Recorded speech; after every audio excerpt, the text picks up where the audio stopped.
সরকারি ক্রয় সংক্রান্ত মন্ত্রিসভা কমিটি মোট 22,500 মেট্রিক টন মসুর ডাল কেনার অনুমোদন দিয়েছে।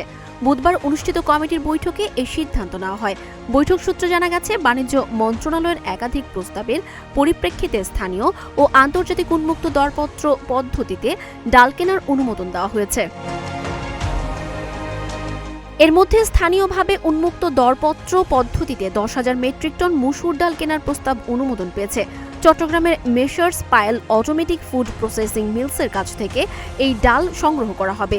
এ বাবদ সরকারের মোট ব্যয় হবে 81,47 লাখ টাকা, যেখানে প্রতি কেজি মসুর ডালের দাম নির্ধারণ করা হয়েছে 81 টাকা 47 পয়সা। অন্যদিকে বাণিজ্য মন্ত্রণালয়ের প্রস্তাবের ভিত্তিতে আন্তর্জাতিক উন্মুক্ত দরপত্র পদ্ধতিতে আরও 12,500 মেট্রিক টন মসুর ডাল কেনার অনুমোদন দেওয়া হয়েছে। অস্ট্রেলিয়ার এমসিজি ইন্টারন্যাশনাল পিটিওআই লিমিটেডের কাছ থেকে এই ডাল সংগ্রহ করা হবে। এ ক্রয়ে সরকারের ব্যয় হবে 85,77,15,625 টাকা এবং প্রতি কেজি ডালের দাম পড়বে 74 টাকা 86 পয়সা। সব মিলিয়ে দুই উৎস থেকে 22,500 মেট্রিক টন মসুর ডাল কিনতে সরকারের মোট ব্যয় হবে প্রায় 167 কোটি টাকা।